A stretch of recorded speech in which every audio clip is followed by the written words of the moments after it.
Sa vekin tu sa tuga na deni kalu na tamana kina lubena kina lo tambu. E nan dotele na singa ni tura ni kua. Ni kuenta kila ni utututu ni singa ni bula o me. Kanda sa bola kina fa ni ka vi mama ni mbaki. Benda tantolo vai ni na bula chulai. Chune. Ka wo ni tu kanda bukuni vika e do weekenda. Kena vika la durumi na lomba ni tolu na bula singa jugo. O kila ni nanonda bula nda singa ni rawa tikenda ba tikenda. Enda rawata ena kaukaua kena nona vi voro taki kena nona vi dungu vina kalone alo tambu. Enda donu maka endo na ndende enda ndo bata tarugina. I dhava na kami uda kawa si vina bono mwilo okina.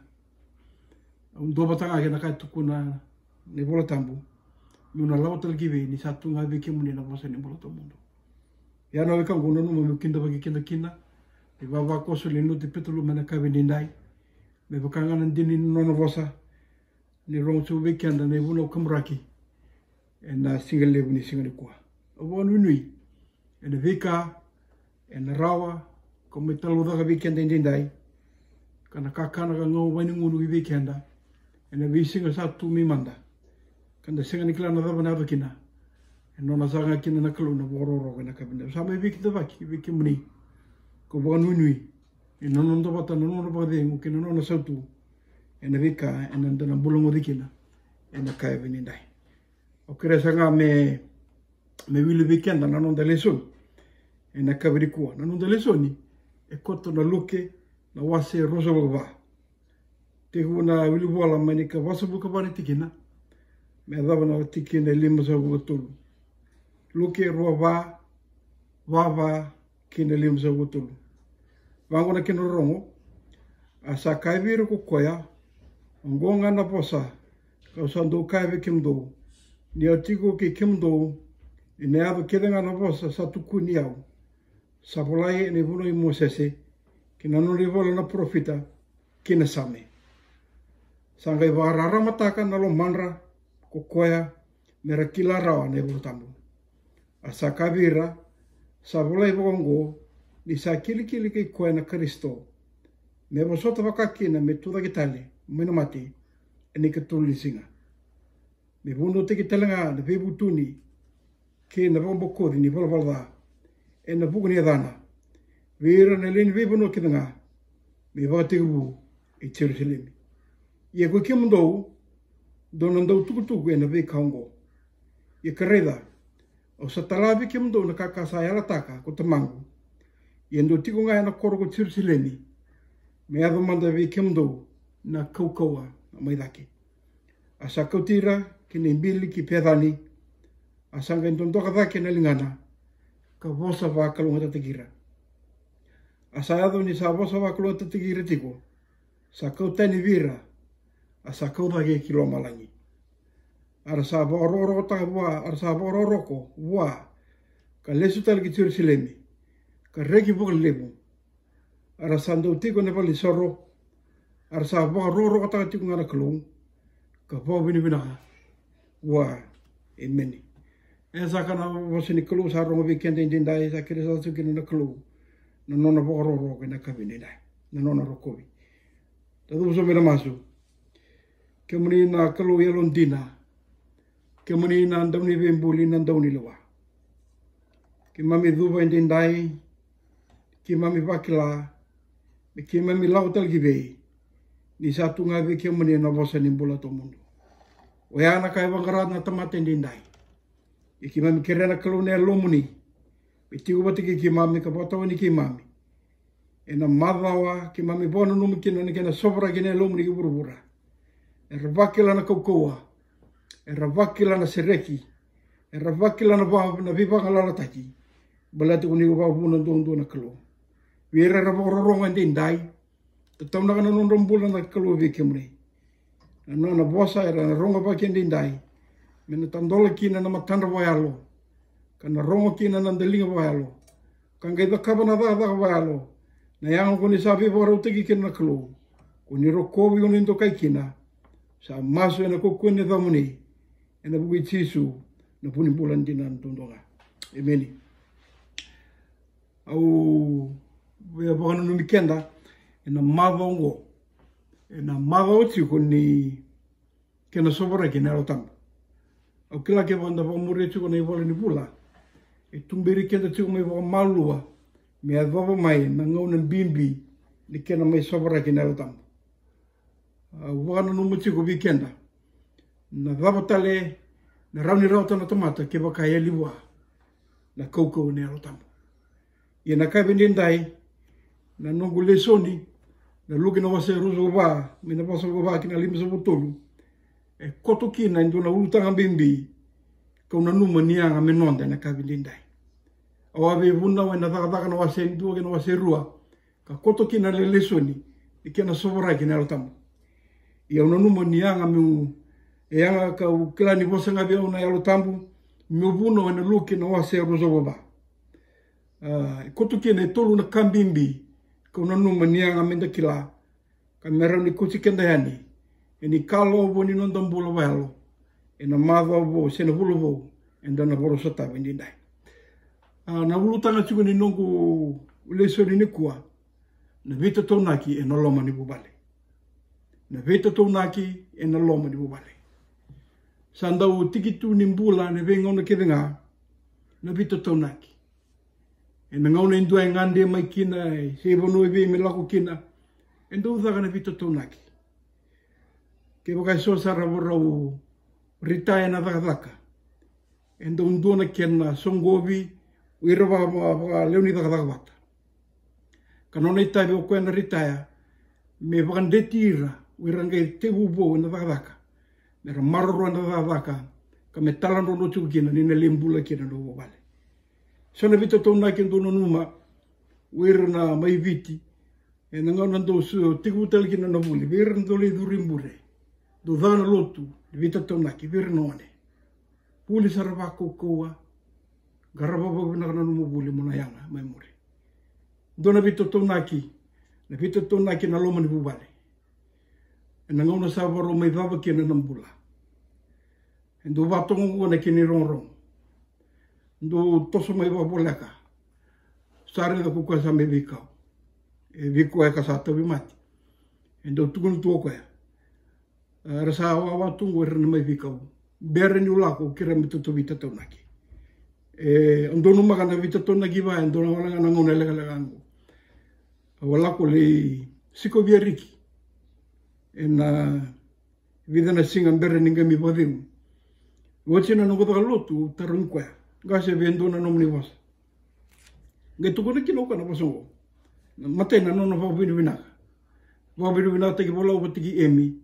Na pinga rabi roma i daka babi koya. No na kana, no na visau, ke na ngaro ni no na wini mate, na katalau, na sabani no na sulu. E no na kana no na ngoroya. Kina in karua na kami tukuna koya. Ang kirenga kira ni ngaraba na lotu. Na nungu mati ki wakai usama ni kavivi. Kina katulu nge tukuna koya. Au kirenga na vanu ti peteluma. Duvi luma ni ngabuli.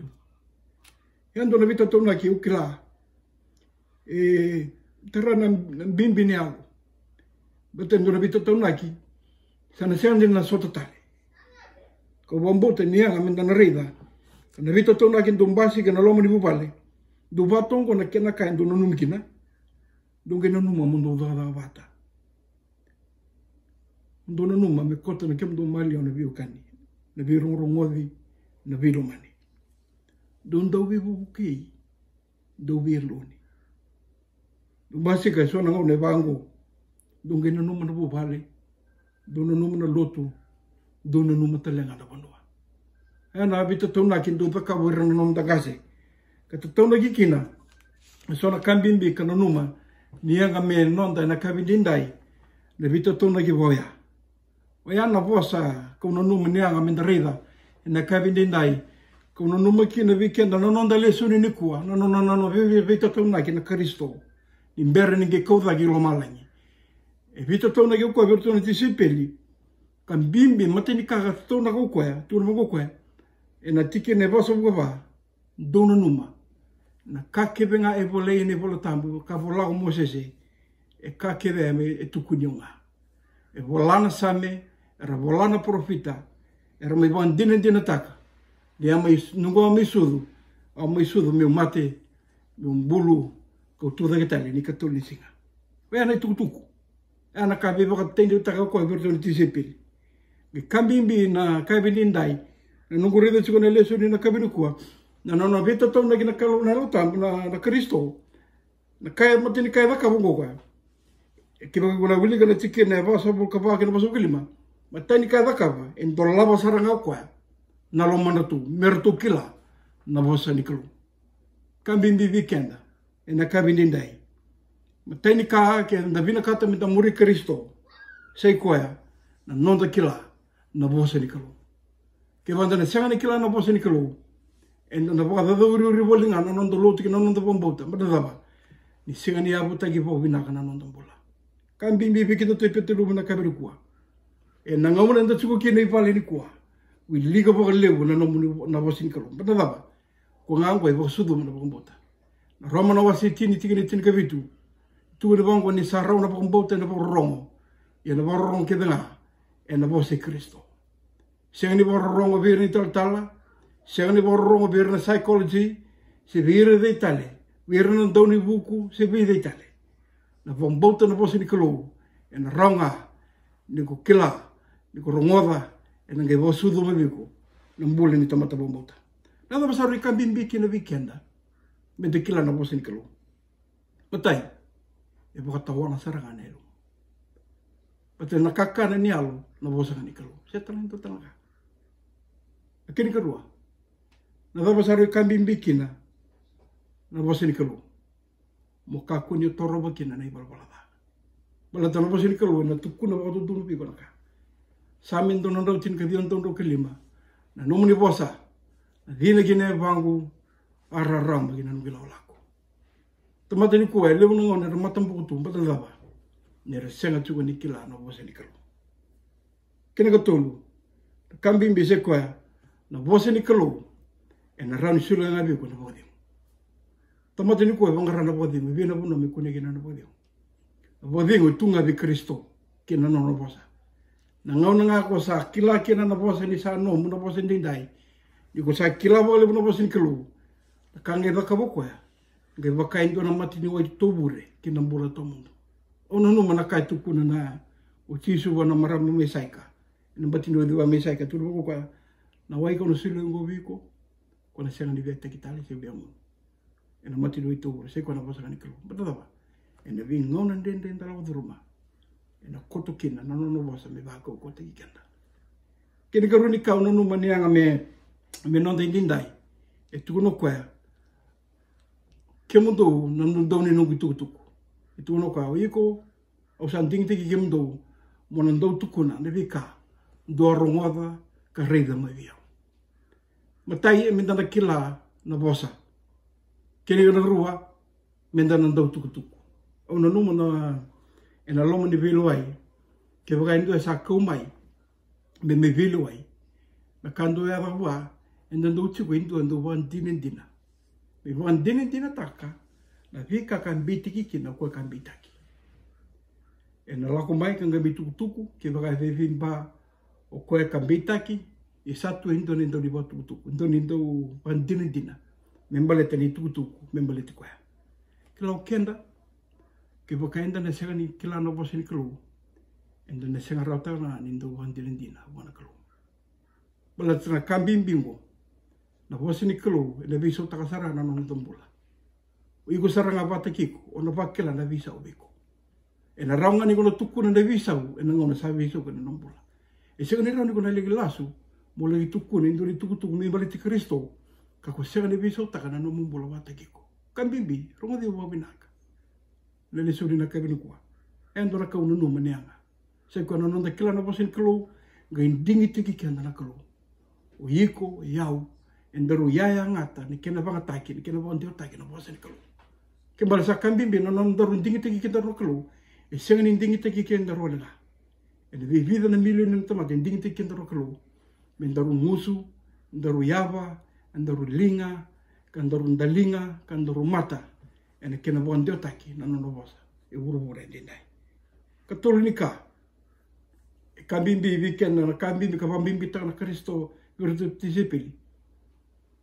to wara ki o tunga i Jerusalemi me lau sobo mai kwa kaya la tako tamangu nina thakawa vikimdo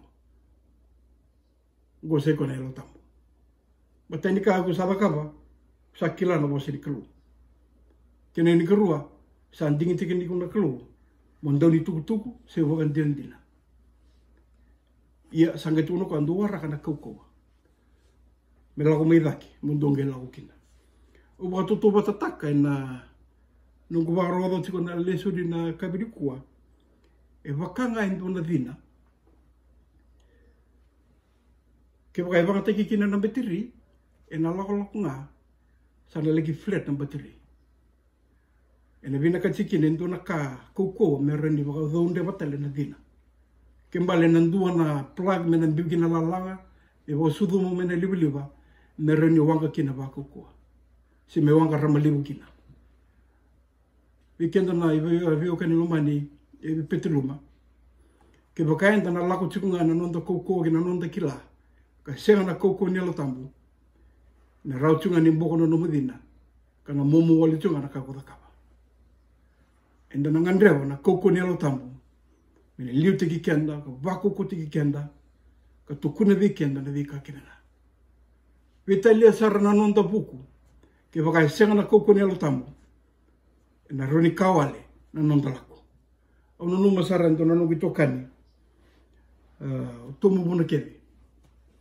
mai talang na tanga tiko ko endo na singa tambu na nona buna ngi tunu kaya ayo udu lako na vi sema na iburu todoko na vi matambosi iburu au vosa na matana liu au senga ni rere sembu sote nini ina nungu sama ibuna na matini ngono nduri kina na tepa ni tunu kaya e na ngau no rivi kina na matin tamate na lomani bunutu e kaba nini ni saranga na nduruna tunu kaya au senga ni kila na dava medo kaba Indota ni saranga na atmosphere ni nonda tukuna ni tuku binaka ke wakai senga kina na koukou ni alo tambu enda na senga ni kila na kami dana tukuna enda senga tala ni dana kila na dhaba mena na kaba au toto weekend ni indai abubale wa petaluma menda kakua ni lako tondua me manda weekend na kalo ni alo tambu bada na dhaba o koea e ki lava winaka na buna mena kouchiku kina so na kandendea kuna lako dhuruma e sona kara rawa, e sona kara rebaki,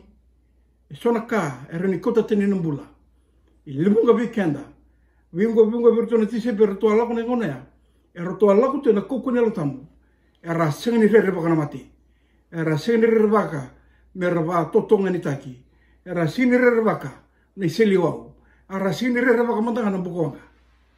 Ke wakanda na wilika tu dhoko, na vika ralako dhuruma na nonre valvali nonre mati, lebu mira ra mati vololoma badava era sengne revaka na mati ni tuba tekira na koukou ni alo tambu o vivi boka ngeti weekenda ena mavo vo ena ndona bulu vo weekenda ena mavo ni kena sobra kina klo ni alo tambu vi ko butikiao mi chico bateke kendaro na koukou ni alo tambu ndaruka ko ni sakita kana no ndaruko ko batamata dava e ya baka ya lelanga na koukou ni alo tambu e lago midake Buona buni koukou kidanga se kwa na kalu chao mutini weekenda ena kai vendindai ena vingo na kidanga ndang raba kina no no kalu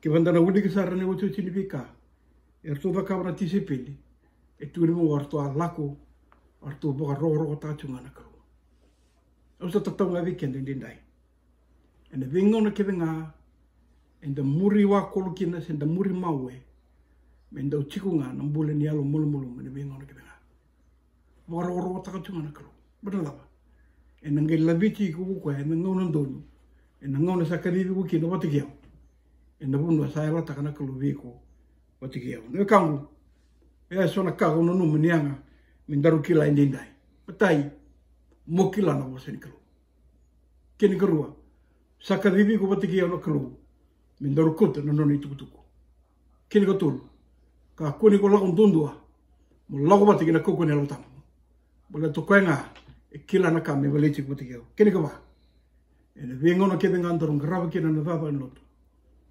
me nona tunga na kalu da salsalo ene vingo na kebe ka kuni kondarama ko yau pana dava ena kawale kina non ndoro ngrava mai tawe kaliwi kena ro kena nakalo. E nā deni kaluna tamana, kena luvenga, kena elo tambu, me mawa vou, kan dono vula vou bina wa wikenda, na vula wa tune, sa viva waro tegi kena nakalo. Emeni, dado vina maso. Ki to yalo po vengu, ni ki mami rongo di kemone.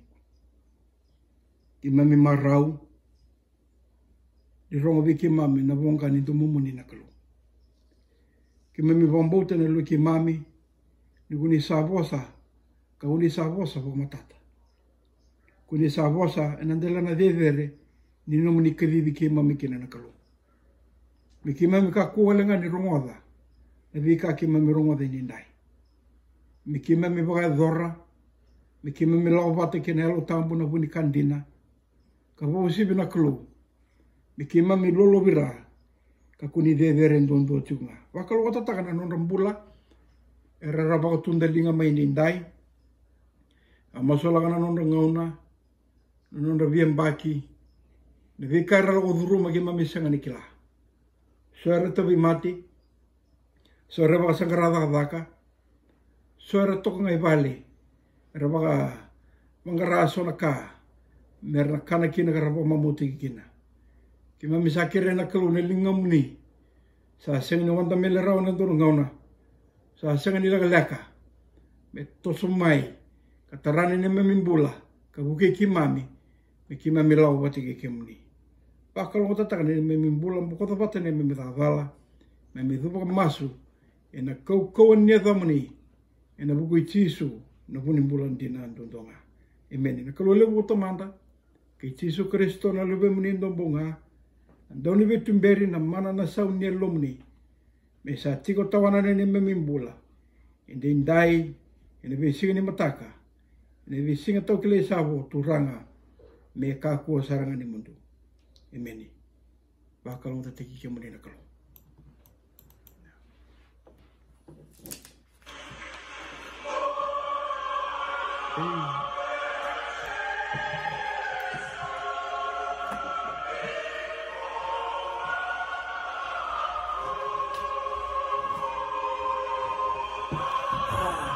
Isso tá.